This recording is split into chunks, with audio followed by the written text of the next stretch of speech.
We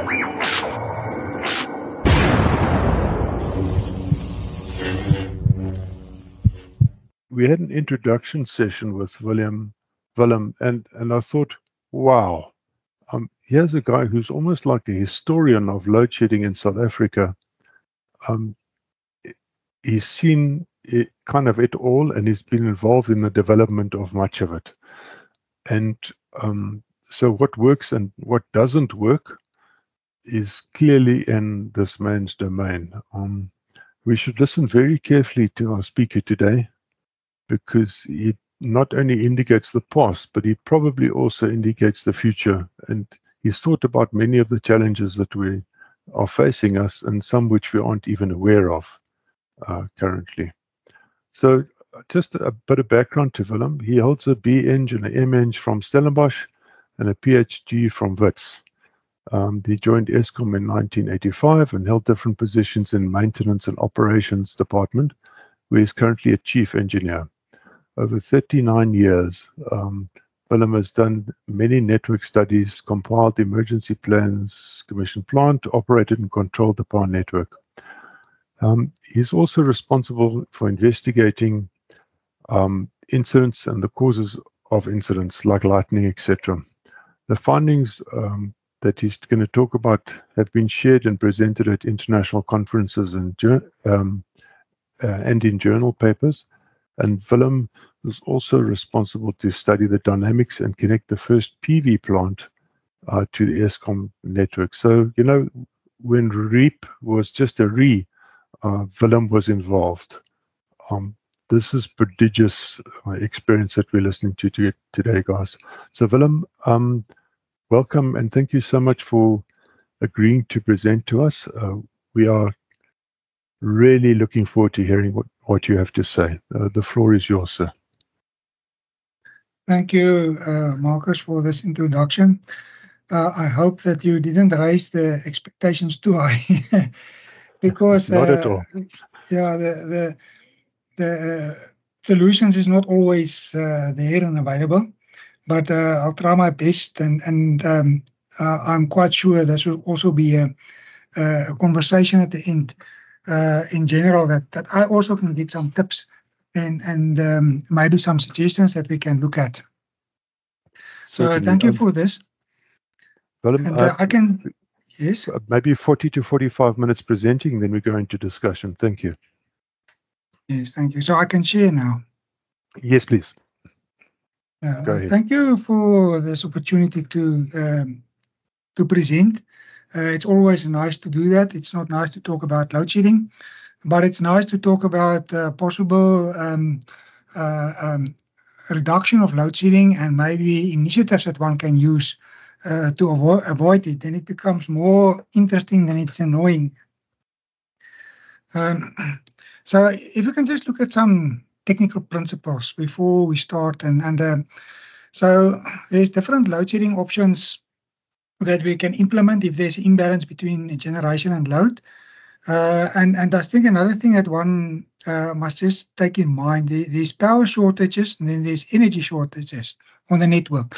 So power shortage is normally temporary and load needs to be moved to a period when power is available again. But energy storage, that is when there's a long-term, energy shortage. It's where there's a long-term shortage of generation, like days or months, that we keep on being in a load shedding mode.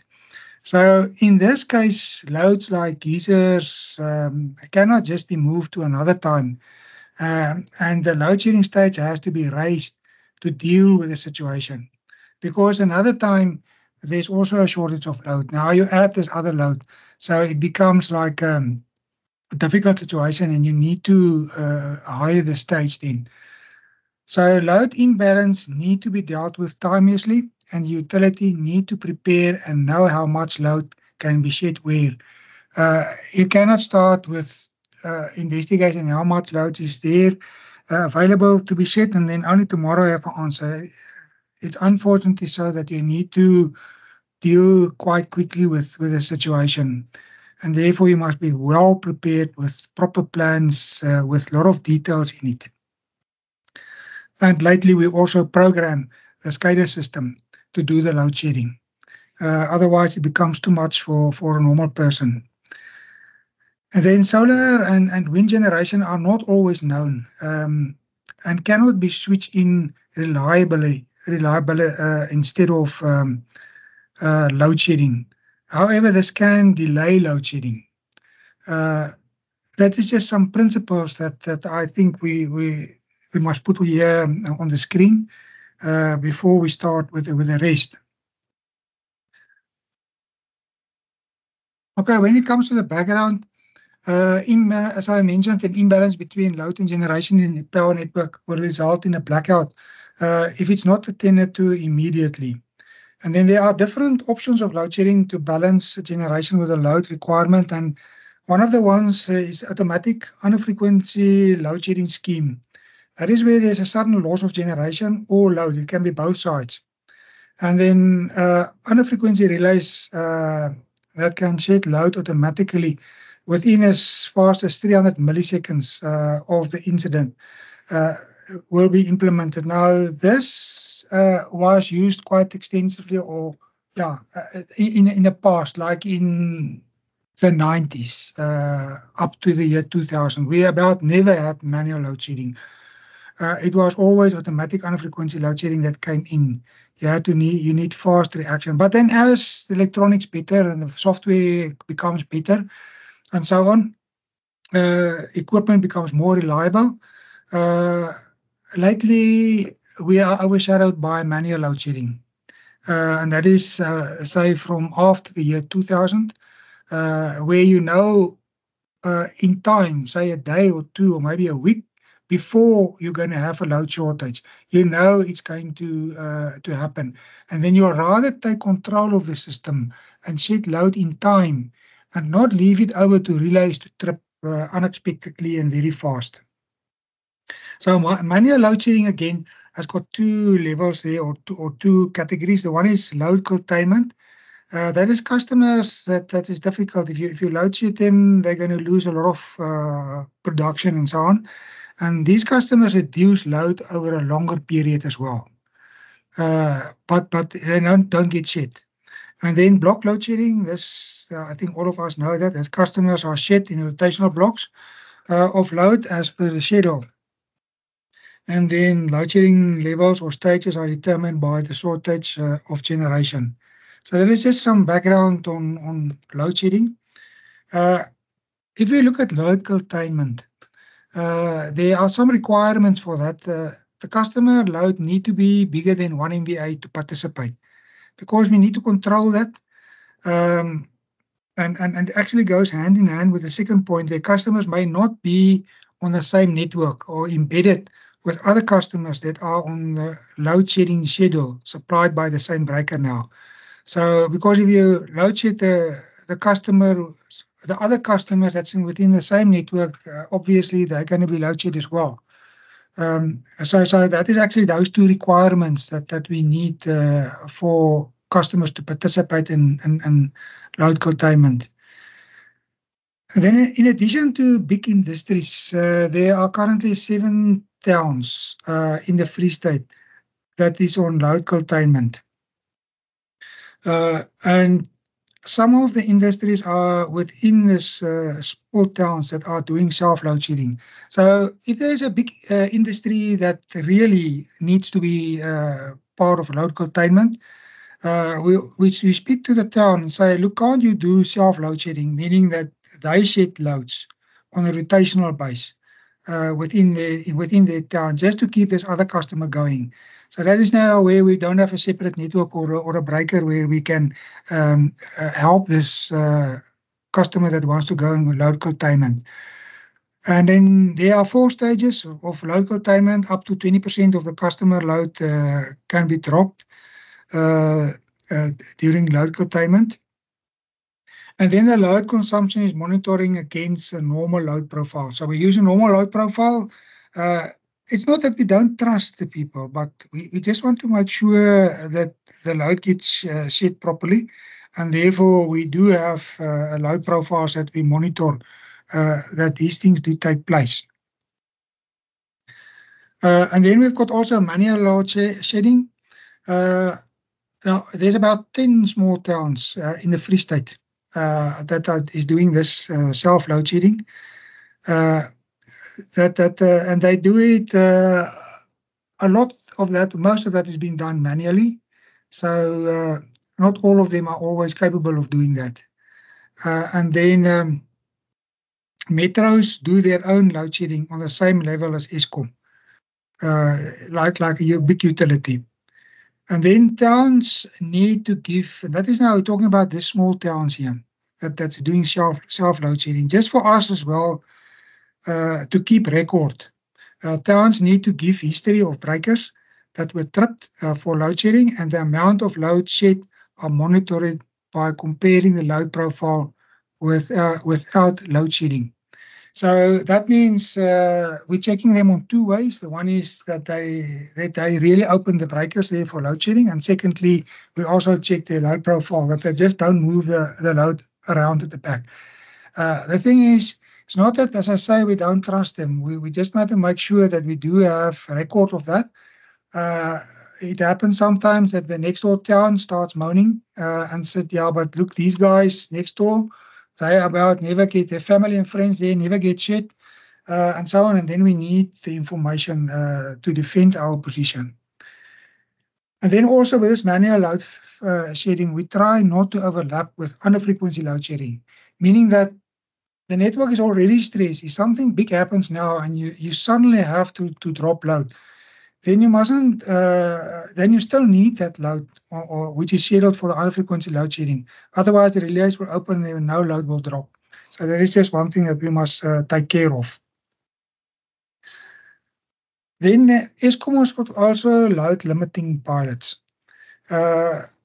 We started off at Sandton, and then in KZN, we also had an area there, and then in the Free State as well, where we install smart meters that limits the load, and it depends on the size of the load. So then the customers get a notice on the cell phone that load shedding will commence. And so at that time, they now need to switch off their geysers, their kettles, their stoves, and all those kind of things to be within that load limiting current. If they fail to do so, then you will have a meter will go on and off, maybe once or twice. And then if you see the meter it doesn't help, it switches off for 30 minutes. And then after 30 minutes, it goes to the cycle again. Just to make sure that these customers do curtail their load.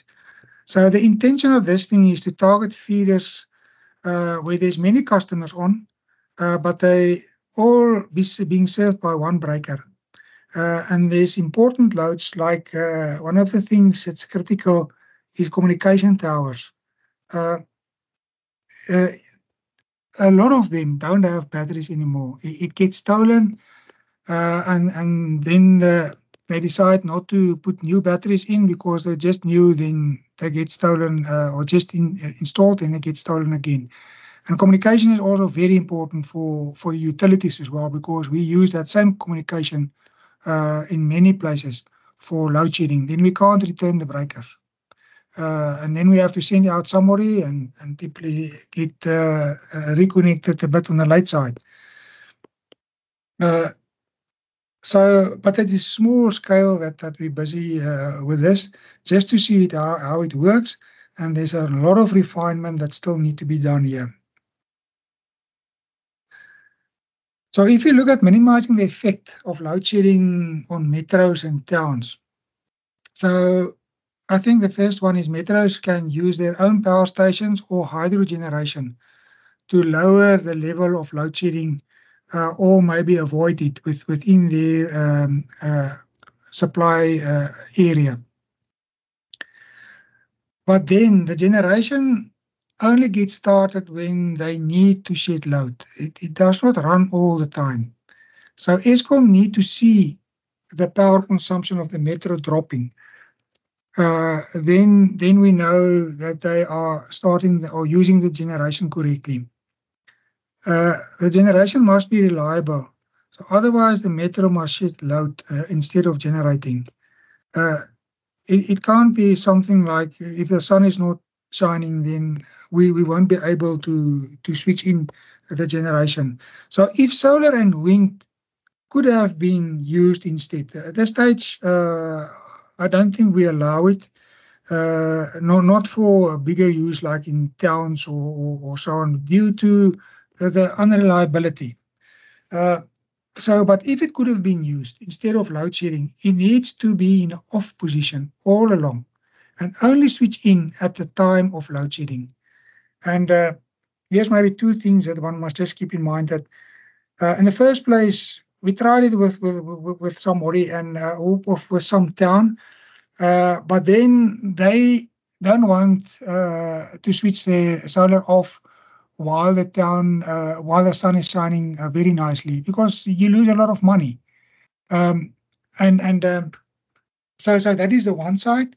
And on the other side, uh, if you run or if you operate your solar system all the time, then it becomes part of your load and generation equation at that moment that you need load shedding. So then you can't say, okay, now I am generating a couple of megawatts here, so I need to be excluded, because it's already accounted when we determine the amount of load that we need to shed. One thing to overcome this now is using battery backup. So that makes solar and wind reliable, but it also becomes very expensive. And obviously you need a lot of controls there as well, which is also expensive.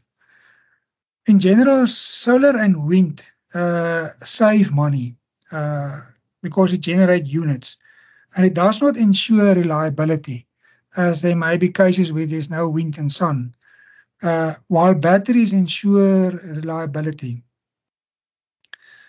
Which means it gives you comfort, but it's expensive. Then smart towns, and I'm not more talking overseas, what they call smart towns.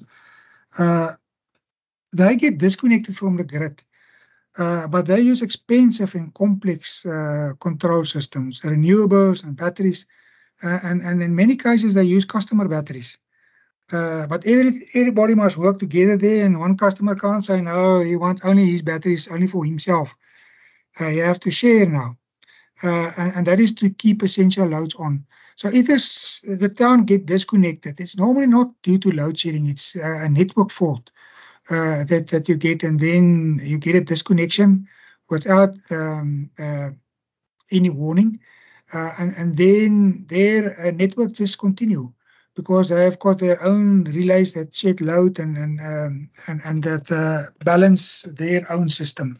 But that is complex and it's expensive. I know maybe it was not intended that I should speak about households and industries, individuals, but this is becoming so big lately that I think it starts overshadowing other initiatives for towns and metros. So this is now each individual can minimize the effect of load shedding on his household or business by installing inverters, batteries, solar panels, and generators. So that is now only to look after his belongings or his business, and he gets shit when the breaker opens towards him, and then his business just continue like a smart town. Um, Again, he needs to have some control in place there, but if you connect your loads correctly to your inverter and these things, and you do a couple of calculations, that should go very smooth. Now, generators, and I think that's the next 2 points is another principle, is generators are much cheaper to buy. Say if you talk about 5 kilowatts or maybe 6 kilowatts, say it's about 10,000 Rand. But the fuel is expensive. But the capital cost is not that much. And then it makes a noise, and well, there's other pros and cons. So backup power consisting of inverters, batteries, and solar panels is much more expensive. Now we're talking about, say, also 5-6 kilowatts, say 100,000 rand to get such an installation. So it's 10 times more expensive. And yet, there's still some cases where even this can fail. If you don't have discipline, and if you haven't got your controls in place, you pay so much and it still can fail. If you want to really go fail safe for a normal house or so, or independent, you talk of many hundreds of thousands of rand. Then a lot of household PV energy also get lost after the batteries are fully charged. Mostly, especially in the summer, by 10 o'clock or so, then your batteries is charged, everything is sorted out, and even sometimes geysers are heated, those that is not solar power geysers. So I reckon there's a lot of energy that could have kept, especially during daytime, uh, the load shedding at lower levels or lower stages. But now again, to harvest that is very difficult. There are some issues and regulations also around that. So another thing that we also may have to look in the near future, if not now already, is a need of a policy regarding charging batteries from the grid. Um, so it is about the charging current after load restoration that need to be limited and possibly delayed, especially the lithium type batteries. They can take very high charging currents. And in the past, and even now, it is a challenge. If you switch a small town back, you see that due to the geysers coming on all at the same time and people start making tea as well at the same time after the outage, uh, their demand goes quite high. And in some cases, they even exceed the maximum demand. And now you add another thing here, and that is this battery charging. So that is also something to look at. If it's only one or two people in a town or an area, not a problem. But I think the way that expand now, especially now with the prices becoming much cheaper of solar panels and batteries and inverters, you go to in another income bracket which is much bigger than the previous income bracket where these things are expensive. So we may see an increase of this issue. I think the big thing here is that we need discipline or automatic controller to avoid loss of supply when it comes to minimizing. If you've got a lot of discipline, you can go cheaper. If you don't have discipline in switching your devices off, that is power hungry, then you'll have to look at a automatic controller. Maybe just something else on this household industries. Um, One of the metros that the biggest part of the load, we monitor they're doing self load shedding. So we just make sure that they do shed the right level. And the load profile that we used was one just before COVID, when there were about no load shedding. And then we compare it now, say this case was in December, where we compare the two, and then we need to see that the actual load is below that curve that was taken when there were no load shedding. So here during December, uh, those two, we had a time that there was no load shedding. So these two curves here had to be now on top of each other. And yet they were about 25% looking at the demand of this part of the metro, nearly 25% lower below that. So that means that is quite a number of solar installations that was installed. There may be some companies as well that went bankrupt or so, or some other reasons people become more energy efficient. But at the end of the day, about 25% lower consumption. And when we spoke now to the people in the electricity department in the metro, they say, but in general, they actually dropped about 33% of their load or their demand, or say the general demand, the general consumption, on average, what I can see and what I can remember. But then obviously it's a mix with load shedding as well. So it's load shedding adding to that makes them dropping so much. So the point here is that this industry becomes big, and one have to look at ways to control this.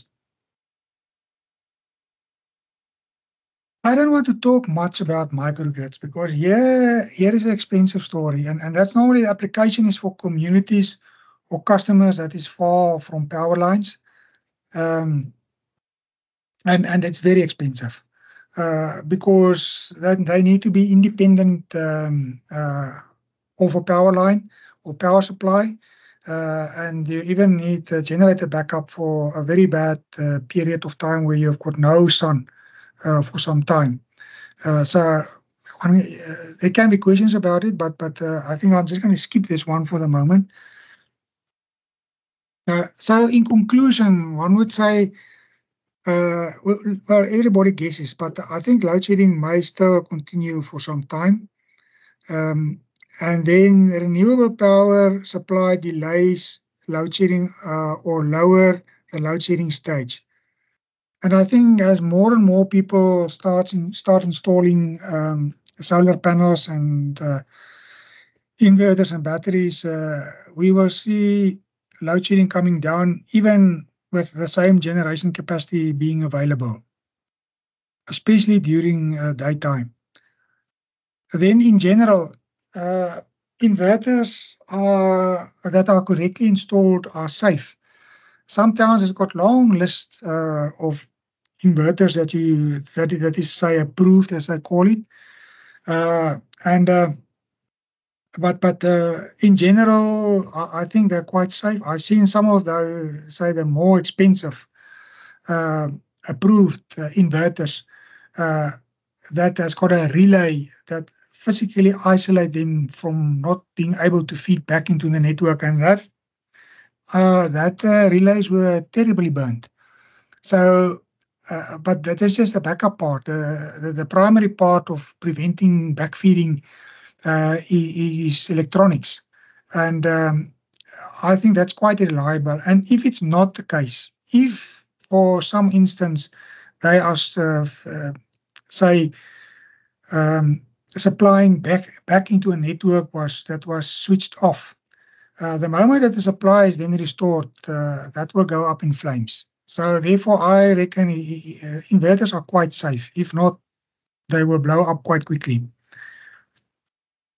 And safe being especially being worried that they can feed back into networks while they should have been switched off. So utilities and redistributors should promote solar panel installations and make it easy for households to install solar panels. I know there's some other reasons behind this as well, that some utilities lose a lot of money due to that, and it's but they didn't lose the people that have to maintain the networks, as they need to maintain the same networks, so they have to pay the salaries, and now it becomes a difficult situation with the solar panels, and some other redistributors like complexes and things. They want all the houses to be the same, and you have need special permission to install these panels as well.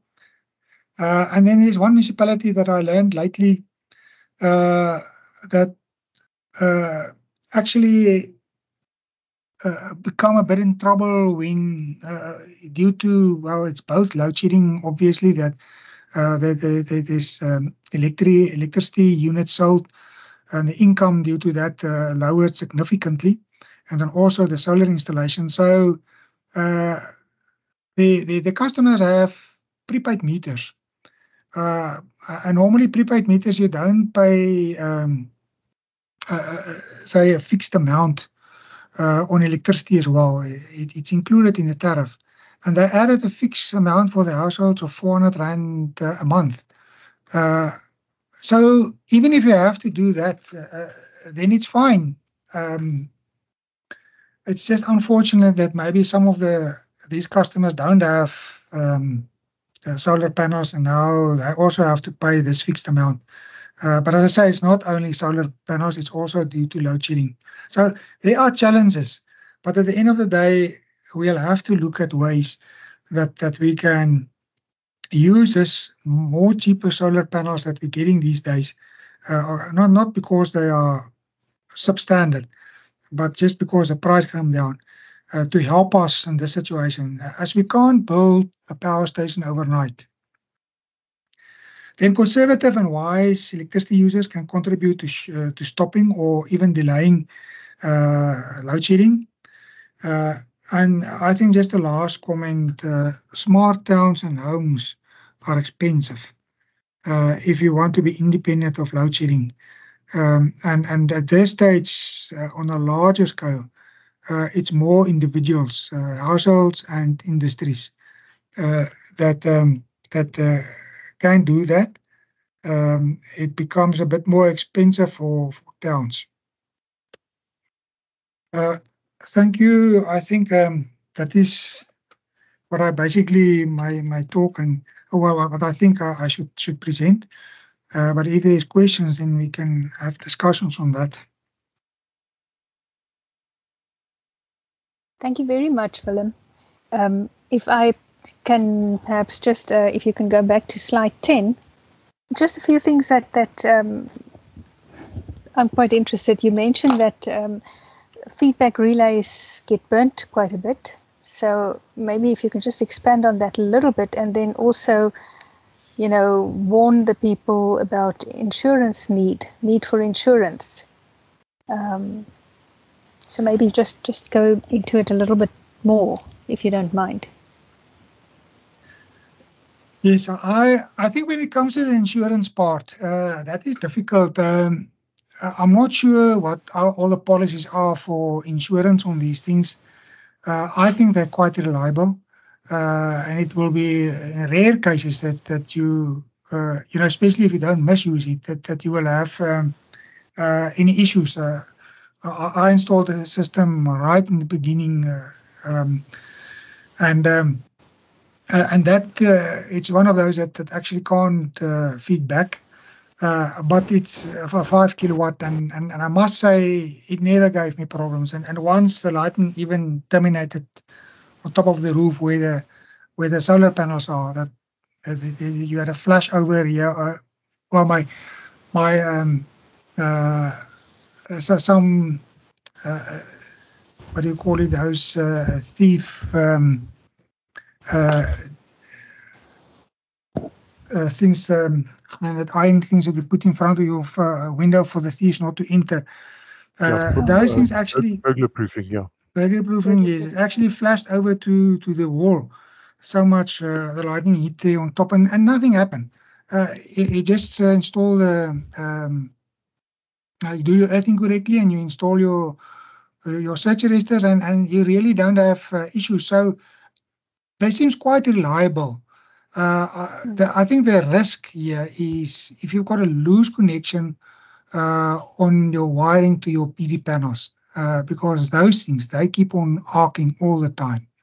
And bird nest underneath it, and maybe mouses and other things that can damage your wiring. Because you start getting flash over there, then it's when you're getting fire. So that's what I think is happening.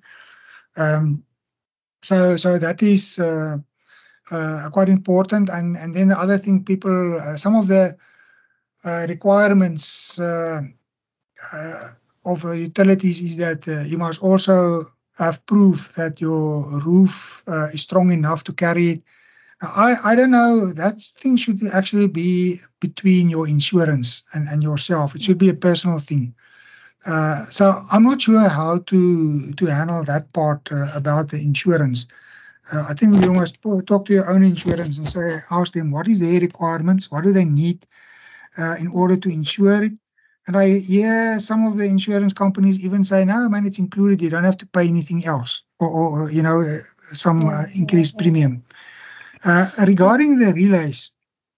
Yeah, Uh, where you mentioned the relays were burnt. Yeah. Yeah. Feedback relays. Yeah. So the requirement actually is that in addition to your, say, reliable electronics that won't allow pushing power back into let us say, a dead network or an isolated network. They say, except for those electronics, you also need a physical relay there. And that relay then opens as well. So that if the electronics fail, then the relay is open and you can't feed back. But now, if you feed forward now, say your batteries and your solar can't give enough supply for your load that you've got, and you also take some load from the municipality or from utility, then the inverter mix those loads. It take all the solar it's got, it takes some battery power up to a point where you limit it, and then the rest it takes from the municipality. But again, say if it's an 8 kilowatt, that's now in general. Some of them has got a bigger capacity, but say it's a 8 kilowatt inverter. So when your total load gets more than 12 kilowatt, that is including the whole mix of powers that you've got, that relay opens. And sometimes when that is now to isolate and to try and safeguard the inverter. But then you get that if your batteries and your solar is contributing nothing and everything comes from the from your municipality, there's maybe a short circuit or whatever. It must have been something like that. You're taking way too much load. Then you get cases where those relays burn. I've seen some of them speaking to the manufacturers. I say, yeah, they don't know how it happens, but it happens. So, but it's all about safety, for feeding back. That is the big thing. And I think at this stage, one don't have to worry, because even with that specific cases where that relays burned, there were no backfeeding into the system. Thanks. Okay, thanks. Willem, this is very interesting. I just, whilst you were talking, two new members came online. Mike Barker appeared, and Vasu Chetty from Durban also arrived. Mike has got a strong interest in net zero buildings, and Vasu's on the municipal planning side, or operations side, so in Durban. So that's this is obviously quite relevant to them. There's folks that have just joined. You're welcome to put your hand up and ask questions. You've got the fountain ready here. I would just like to point out, we did have at one stage a speaker from Frankfurt who presented to Load Research Chapter about how they were organizing themselves there. And we all know that there was some conflict with Eskom, but what I don't know is the follow-up on that, whether that was resolved or it's kind of still ongoing. Willem, if you could perhaps comment to that, if you're familiar with that issue. Mike has put up his hand, so he's got a follow-up question. Thanks. Yeah, now, unfortunately, this case ended up in court, as you all know, we're still operating according to the principles that are actually discussed here. To actually use solar instead of load shedding, due to the reliability of it, and secondly, due to the fact that you have to switch it out when the sun is shining so properly, and you're losing a lot of money. Yes, Frankfurt is one of those towns that is on those self-load shedding schemes, but they do shed load at this moment. What we do, I think I didn't mention it. If we found that one of the towns really don't make it, they don't shed the amount of load that they should shed, then we just discuss it with them. And if it doesn't look that they would be able to cope, then we just go back onto the normal load shedding scheme, or the load shedding schedule, as we call it. But the Frankfurt one, no, they can I say the way that they wanted to shed is a bit difficult to achieve due to the network dynamics, and yeah, so we actually didn't go for those difficult way of operating, and say exclude them from load shedding without them shedding any load, just using solar. It was not viable and possible from a utility point of view. Yeah, thanks for talking to that, Willem. I'd like to give Mike Barker a chance to voice his question. Mike, come in, please. Yeah, thanks, Marcus. Willem, thanks. That's good information you're giving us. Can I ask about electric vehicles? I'm wondering how this load shedding scenario is going to change when we have electric vehicles, maybe 1 in every 3 homes or something like that in maybe 5-10 years' time. Do you have any thoughts on that? Thank you. If I can just interject, the battery storage in an electric vehicle is roughly 60 kilowatt hours, which is roughly 10 times your sort of average battery size in a domestic dwelling. Go ahead, Willem. Yes, yeah, as far as I know,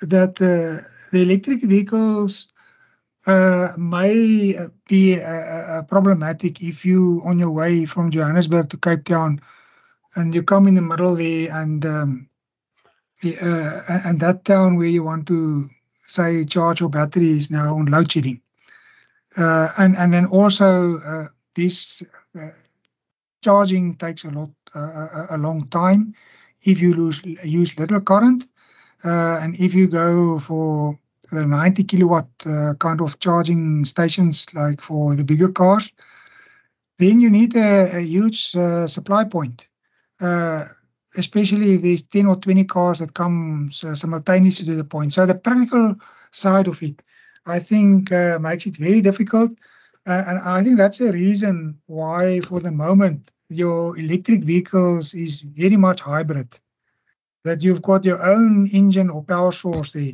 inside the car.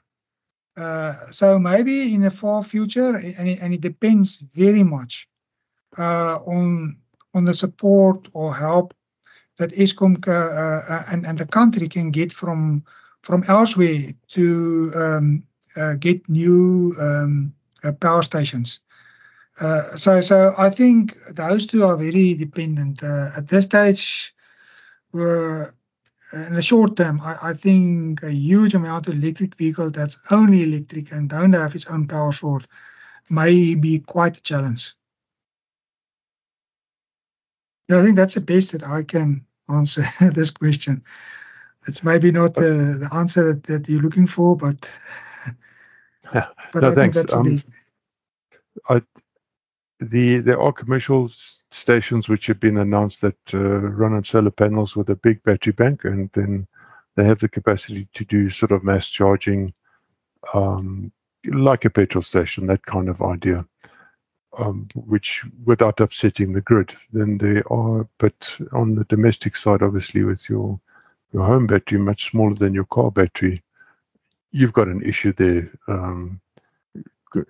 Transferring enough energy, especially in the dark, you just simply don't have the storage to top up. So it kind of starts to look like a big inverter charging problem again, and with upsetting network implications. I saw that Vasu had his hand up. I suspect, Vasu, you're still here. If you have a question, please voice it. Thank you. Yes, hi. Thanks, Marcus, and thanks, Willem, for the presentation. My question was more around, your smart meters that you did mention, and just want to check how many smart meters you've installed and how effective is it, in terms of actually reducing the load and controlling the load, during load shedding times. Yes, I think there's maybe a lot of smart meters installed. So in general, what we do now, if you have to change meters or if you have to install new meters, or whether it's a new community that we connect, we're using smart meters. Those ones that can communicate. So that because I think the price difference between just a normal meter and kind of a smart meter and one that that can communicate is not much. It's like 200 rand or something like that, 200 or 300 rand. So it's worthwhile to install the right thing. So we do that. But in terms of using those meters to do, let us say, load curtailment or load shedding at this stage, that is a very in the beginning trial site at the moment. So it's maybe 1 or 2 towns and maybe 1 line or so that we're currently on, and it's more in a research phase than let us say in the implementation phase.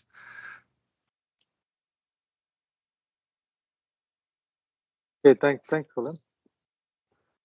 Could I perhaps Thanks. just tag onto Vasu's question, because I'm also very interested to know the vision, how load limiting can contribute to avoid load shedding. So if you can perhaps just share a little bit about the vision of this and how Eskom thinks it could contribute to avoid load shedding for that area. Yes, I think the vision at the end of the day is that one would like to save money for the economy. You would like not to disrupt manufacturing and industries and those kind of things, and even just as important, communication towers and so on. So that is the big vision, is to try and minimize the effect of load shedding by trying to keep essential load going. So that is the big vision. Now there's many details around it of how to do it, and sometimes it's difficult to decide which load is now more important than others. And then also, if you install meters at places where you can't actually shed load, you get some of those. It's all on everything or nothing. Then those policies and things is maybe not sorted out. That's still in the research phase of how we're going to go about. But at the end of the day, one would like to not interrupt in a way that is annoying or maybe affecting the industry. Want to do load shedding that way. There were other initiatives as well, like this ripple control, geyser control, and so on. But I think with the smart meter, we're giving more options to the customer, which load he wants to shed and which not. In our microgrid that we had, the one at Vicksburg, basically, there we had about 32 kilowatt of solar and 20 kilowatts of inverter and 90 kilowatt hour of battery there. And there we had smart meters to control these. So if the battery goes down on a certain level, then we had an additional device there that switch off some of the customers' equipment automatically. So suddenly his plugs that's supplying his stove and those things is not working anymore. It's only for his lights and say for his television that's working. So, but that's about the only place where we installed it that way, that it gets done automatically, and we've got it computerized, where it's set properly, and the customer, if he's not using the stove actively, he won't see it. Because his lights will still burn, his TV will still play, and so on. But we are far from getting to that vision of not being shedding load in a way that is problematic to the customer. So in a way, it also depends on the customer having the equipment and ability to switch off blocks, non-essential blocks on their own, or would the smart meter be able to switch off those non-essential blocks? The existing generation of smart meters that we installed, those ones can actually not do it by themselves. So you need some things that you need to add to it to do that. Okay. However, you can shed everything. You can switch off the meter in total, but not part of it. We had to add something additional to it to be able to do that, to shed part of the load. So it's at this stage is now up to the customer to put in some, either do it manually or being installed in some form of intelligence in his house to switch off non-essential loads. Thank you. Okay, thank you very much. This is interesting. You just triggered a thought, but I see Lloyd has his hand up, so he gets precedent. Lloyd, go ahead, please. All right, thank you very much, Marcus. Thanks, Willem, for the information. I wanted to comment on what Karen was asking there, but I think, Willem, you have answered adequately. Let me rather pose my question. Willem, I did manage a project called Critical Peak Day Pricing, which is one of the dynamic tariffs that Eskom was looking at to be able to assist the system operator during the when the system is constrained, particularly when it's manifesting itself through load shedding. Do you perhaps have any idea, because I was under the impression that tariffs such as dynamic tariffs are really urgent, particularly where we have an imbalance between supply and demand, where we experiencing load shedding. How far are we with that? And I'm saying we, Willem, I'm including myself on that. How far are we in terms of trying to implement such tools, to minimize the impact of load shedding? Thank you. Sure. I hope there was somebody else than me that can answer your question, Lloyd, because I'm not exactly sure what how far that project is. The only things that I know of is normal tariffs. That we've got, say, high tariffs for evening peaks and then off-peak tariffs and those kind of things. But it's fixed tariffs, whether there's load shedding or whether there's not load shedding. It is not connected to load shedding. So the rest, I'm not sure how that will work. Maybe one can work it, or if you've got smart meters in a way that can change your tariff. How fair it will be to the customer to suddenly change within the next 5 minutes his price that he's paying for electricity. I'm not sure. So really, that one, Lloyd, I can't answer. I hope there's somebody else that's got an answer for you. No, that's fine. Fair enough, Willem. Thank you. Thanks, Lloyd.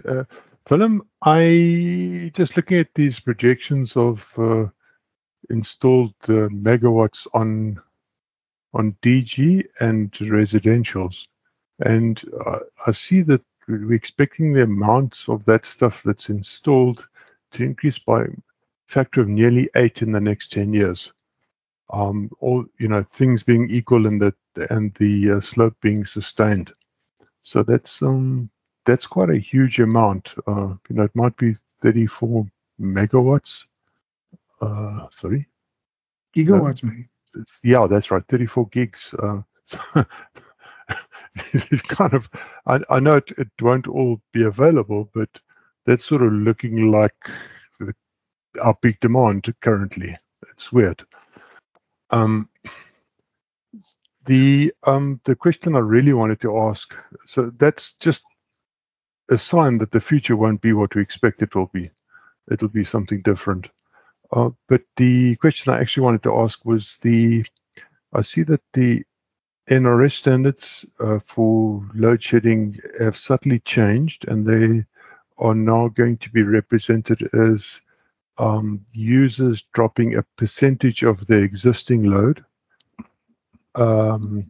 to achieve the load shedding targets. Now, obviously, the percentage of the existing load is a function of what those customers have already done, industrial, commercial, and residential, to achieve energy efficiency and sort of minimize their interaction with the grid and stuff like that. Is that not sort of chasing a dying horse kind of thing to go down in percentages? Your comments, please. Sure, yeah, that is difficult to say. I don't know the principles that they base this initiative on. You know, I didn't hear what that is, so it is difficult to answer that one now.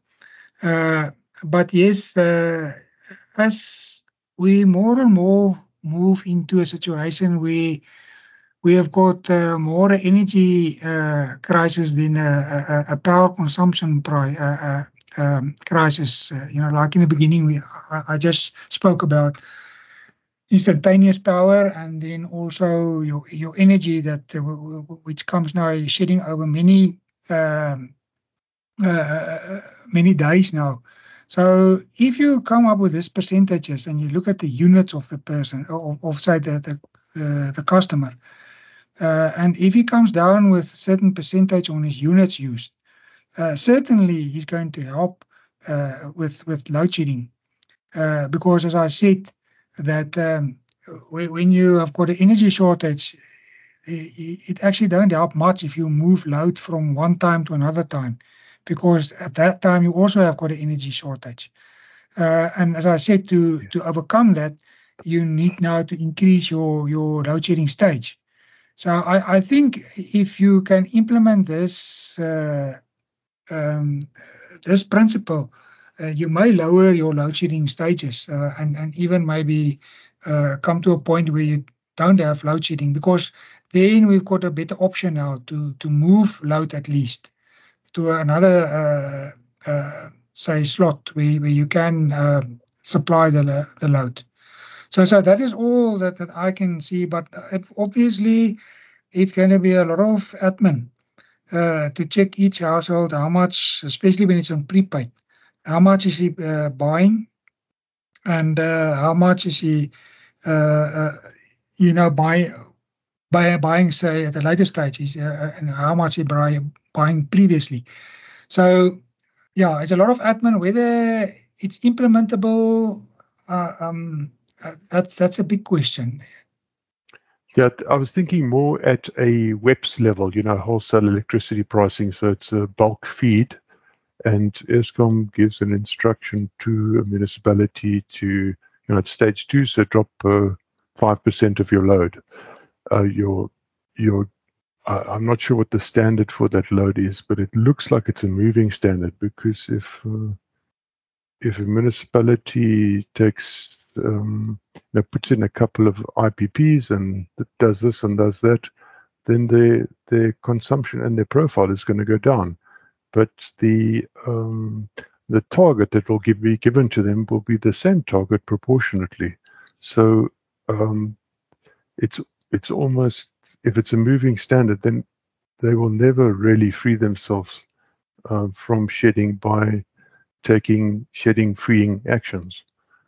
Do you see the, I hope I'm wrong, but do you see the danger there? Yeah, sure. I know I'm not sure Okay. on that one. Let me not crowd the market. I see Mike Barker has his hand up. Mike, go ahead, please. Yeah, thanks, Marcus. I think perhaps want to just suggest that there's some interesting developments taking place in California. CAISO is the independent system operator in California, and as you know, California is probably the sixth or the seventh biggest economy in the world. It's probably about as big as Germany. So, you know, they do have some impact on the world. Now, what they're looking at is using a side carrier in the FM radio frequencies to transmit data. So, for example, they could send out an indication whether it's a stage 4, 5, 6 load shedding, for example. But what they're looking at doing is transmitting via these FM radio systems.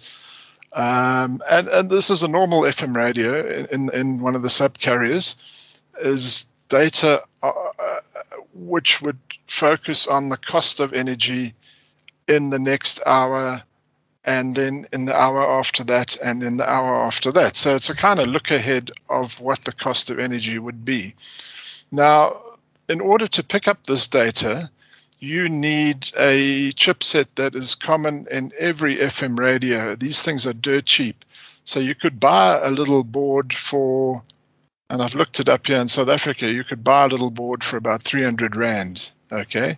And that picks up the FM signal, it decodes it, sucks the data out of the side carrier, which would be the price of energy, let's say, at 6 o'clock this evening, because they transmit, you know, prices maybe up to 24 hours look ahead.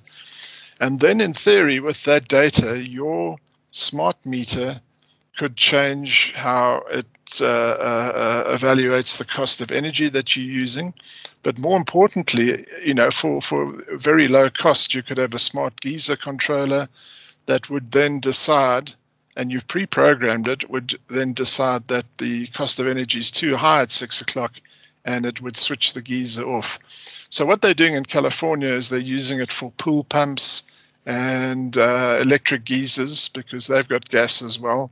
Certainly pool pumps, electric geysers, and the air conditioning. As you know, Californians love the air conditioning, so they would want to switch it off. So this is very powerful because it doesn't override your rights to do things. If you decide that you're willing to pay whatever the cost of energy is, sure, run your geyser, run your pool pump and your HVAC system. But you could program the system then and say, listen, if it exceeds maybe 2-3 Rand a kilowatt hour, switch stuff off. Because what, you know, the thing about ripple control is Mrs. Jones hated it because she felt she didn't have control over when she had hot water or not. So they typically bypassed a lot of the ripple control. The ripple control was a pretty good idea, I would think. You could have used it on your pool pump, your geyser, air conditioner, anything like that.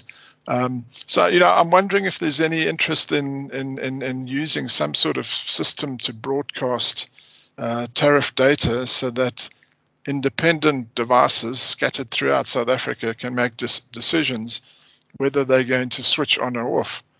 I'll throw that open to the group. Thank you.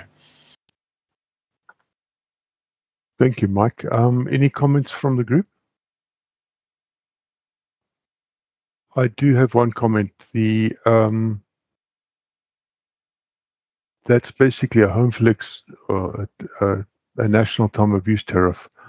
But only a portion of South Africa is directly tariffed by Eskom. So the issue here is the rationalization of tariffs in South Africa to implement such a thing. Obviously, there's no reason that individual organizations can't broadcast in the same manner to similar devices within their own ambits, but certainly the technology deserves investigation in South Africa. Thanks, Karen. You have a hand up? Thank you. I'd like to just quickly comment on what Mike mentioned and raised, and then thereafter continue with my question. I think what will make it possible, what Mike is talking about, is actually pre-needed for that. We all need to start thinking of the, what do they call these, home control little systems like the CBI smart switch or whatever. So you have to start thinking of installing some of those things which can then switch off the non-essential loads. So when you do get a signal, then you already have the means of switching off the non-essential loads. So that's just a comment that maybe all of us should, that can afford that kind of thing, should start thinking about. And in the meantime, even before you have the cost signal, you can already decide, well, okay, the sun is shining, you can switch on the geyser, you can switch on the pool pump, but if the sun is not shining, you just control it and you just leave it off. So that's the one thing. The other thing is almost the psychology, and that's back to Willem. It's almost the psychology where communities, maybe the bigger communities, but also the individuals are saying, you know, they're spending this much money to install PV, to try and reduce their load usage, but they're not getting the benefit for it. So they almost think that because they have spent a lot and they have already reduced their load quite a lot, that ties in with what Marcus was also mentioning. They've already reduced their load quite a lot. Why don't they get any benefit by having maybe a lower load shedding stage than the other people that haven't done anything to, and haven't spent anything to reduce their load? So Willem, I'd like to know what you your comment on that. I think from a national point of view or utility point of view, we are far from such scenario where we will look at individuals. It's just too much admin and too much communication and those kind of things. And the only thing that can work right now for such individuals is to look after his own needs and decide for himself how much is he prepared to spend, and what will he save on that. So some of them decide they will go all the way and become independent and they don't care whether there's load shedding or not. Others say they will partially load shed, maybe only the geysers and some other plugs and things, but still keep on some essentials like Wi-Fi and these things. Many people are working from home these days as well. So I think at this stage, it's more an individual thing than there would be any support from elsewhere. I know some of the towns, well, it's actually a suburb here in Bloemfontein, they're allowing their members to push back into the system, into their network. And they're paying them R1 for every unit. But if they taking from the network, they pay R3 a unit.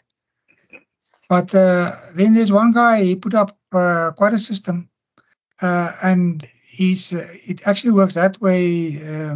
You can, if you say push back more electricity than you're using, then they use that money also to pay your water bill. So he's actually paying no water, no electricity. But again, yeah, where there's load shedding and his batteries is flat, he will still don't have power. So it is a very difficult thing that, and I think when it comes to being sure that you get big benefit, then you have to look at your own situation, and you have to pay with your own money. It's like a luxury that you have to pay for comfort. But I don't know of anything in the pipeline for discounts of people that is generating their own supply, especially if they're not pushing back into the system. And they don't get very much for it. That's the only way that they can get a benefit financial out of it, if they're pushing back into the network. So they export power to the network. That's Thanks, about the Willem. only thing. Yeah. Thanks, Willem. The only risk there is, as demonstrated in previous talks with the Australian network, is that people now push so much into the system that the system voltage goes up, and the network actually can't handle it. But thanks.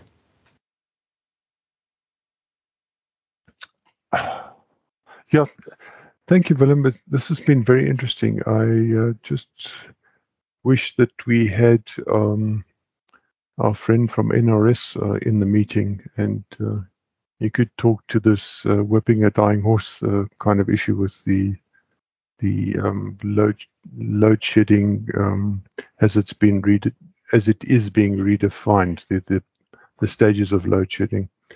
But I really appreciate you coming in. Folks, if there's any last comment from those in the audience specifically for Willem, please raise your hand. This is the last round.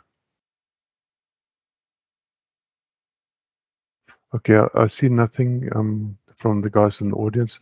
Willem, then it's my pleasure to thank you for coming to talk to us, and we really appreciated what you had to say, and it's been food for thought for us, and also I think a sign that it's somewhat more complicated than what we think, and we really appreciated you exposing it for us. So thank you so much from me and from the Load Research Chapter, and we hope to have you back at some stage in the future.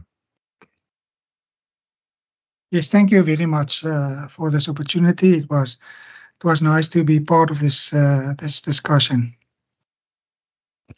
Yeah, once more, thank you from me. And folks on the table, if there are any more general comments, you're welcome to voice them now. Marcus, it's Lloyd here. Lloyd, go ahead, please.